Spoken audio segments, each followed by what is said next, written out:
ইন্নাল হামদালিল্লাহ ওয়াসসালাতু ওয়াসসালামু আলা রাসূলিল্লাহ। আজকে আমরা এই সমস্ত বক্তাদের ভয়াবহ পরিণতি সম্পর্কে জানব, যারা শুধু ওয়াজ করে বেড়ায়, মানুষকে ভালো কাজের আদেশ দেয় এবং মন্দ কাজ থেকে বিরত রাখার আহ্বান জানায়, অথচ নিজেরা সেই ওয়াজের উপর আমল করে না, বরং তারা মন্দ কাজগুলো করে বেড়ায়। তাদের সম্পর্কে আমরা কোরআন এবং হাদিস থেকে সংক্ষেপে জানব। মহান আল্লাহ তাআলা পবিত্র কোরআনে ঘোষণা করেন, أعوذ بالله من الشيطان الرجيم بسم الله الرحمن الرحيم يا أيها الذين آمنوا لم تقولون ما لا تعلمون كبر مقتا عند الله أن تقولوا ما لا تفعلون। অর্থ হচ্ছে, হে ইমানদারেরা, তোমরা কেন এই সমস্ত কথা বলো যে বিষয়ে তোমরা জানো না।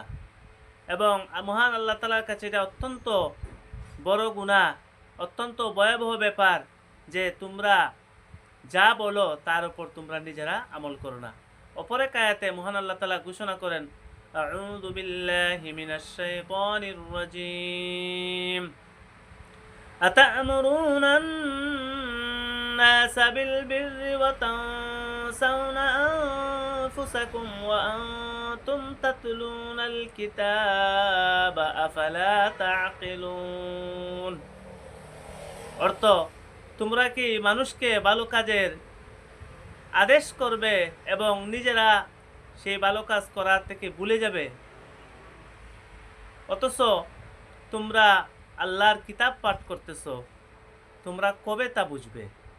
এই আয়াতগুলো থেকে আমরা বুঝতে পারলাম যে যে বিষয়ে আমাদের জ্ঞান নেই সে বিষয়ে আমরা কথা বলবো না, এবং যে বিষয়ে আমরা নিজে আমল করি না অথচ মানুষকে এই বিষয়ে আদেশ করি বা এমন কথা বলি, সে বিষয়টি মহান আল্লাহ তাআলার কাছে অত্যন্ত জঘন্য বড় একটি অপরাধ।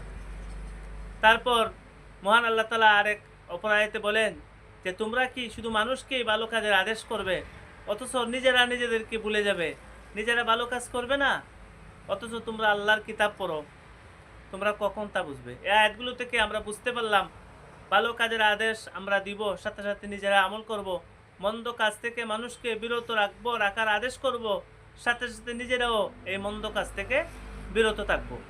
এক হাদিসে রাসূল আকরাম সাল্লাল্লাহু আলাইহি সাল্লাম ইরশাদ করেন, قال رسول الله صلى الله عليه وسلم يؤتى بالرجل يوم القيامة فيلقى في النار فتنطلق أقطاب بطنه فيدور بها كما يدور الحمار بالرحاه فيجتمعون أهل النار إليه فيقولون يا فلان ما لك ألم تكن تأمر بالمعروف وتنهى عن المنكر فيقول بلى قد كنت آمر بالمعروف ولا آتيه وأنهى عن المنكر وآتيه। রাসূল আকরাম সাল্লাল্লাহু আলাইহি ওয়াসাল্লাম ইরশাদ করেন, কাল কিয়ামতের দিন এক ব্যক্তিকে আনা হবে, ফেরেশতারা তাকে ধরে আনবে, ধরে এনে এই ব্যক্তিকে জাহান্নামের আগুনের মধ্যে ফেলে দেওয়া হবে। এই ফেলে দেওয়াটা এমন কঠিনভাবে হবে যেমন পাথরকে জাহান্নামে দূর থেকে নিক্ষেপ করা হয়, এইভাবে এই লোকটিকে জাহান্নামে নিক্ষেপ করা হবে। এতে তার পেটের ভিতর যত নারী বুড়ি রয়েছে সবগুলো ছিঁড়ে বিড়ে ছিন্ন বিচ্ছিন্ন হয়ে যাবে। সে এই তার পেটের ছিন্ন বিচ্ছিন্ন নারী বুড়ির পাশে সে ঘুরতে থাকবে, যেমনভাবে গাধা একটি চরকির চারপাশে সে ঘুরতে থাকে, আঠা বা জব পেছনের জন্য যেভাবে গাধাকে একটি চরকির পিছনে ঘুরানো হয়, ঠিক তেমনিভাবে এই লোকটি তার নারী বুড়ি নিয়ে সে জাহান্নামে নারী বুড়ির পাশে সে ঘুরতে থাকবে।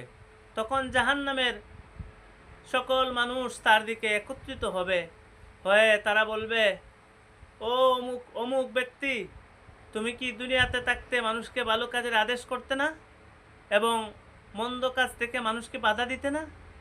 তাহলে তোমার এই অবস্থা কেন হলো? তখন এই লোকটি বলবে, স্বীকার করবে যে হ্যাঁ, আমি মানুষকে দুনিয়াতে ভালো কাজের আদেশ করতাম, কিন্তু নিজেই ভালো কাজগুলো করতাম না, এবং মানুষকে মন্দ কাজ থেকে বাধা দিতাম, বিরত রাখার ওয়াজ করতাম, আদেশ করতাম, কিন্তু নিজে গোপনে এই মন্দ কাজগুলো করতাম। এই জন্য আমার এই পরিণতি। এই হাদিস থেকে আমরা বুঝতে পারলাম ভালো কাজের আদেশ দেওয়ার সাথে সাথে নিজে আমল করতে হবে, এবং মন্দ কাজ থেকে মানুষকে ওয়াজ নসিহত করার সাথে সাথে নিজেও মন্দ কাজ থেকে বিরত থাকতে হবে। শুধু মানুষকে ওয়াজ নসিহত করলাম কিন্তু নিজে গুনাহ থেকে বেঁচে থাকতে পারলাম না, নিজে এই ওয়াজের প্রতি আমল করলাম না, তাহলে পরকালে কঠিন শাস্তির মুখোমুখি হতে হবে।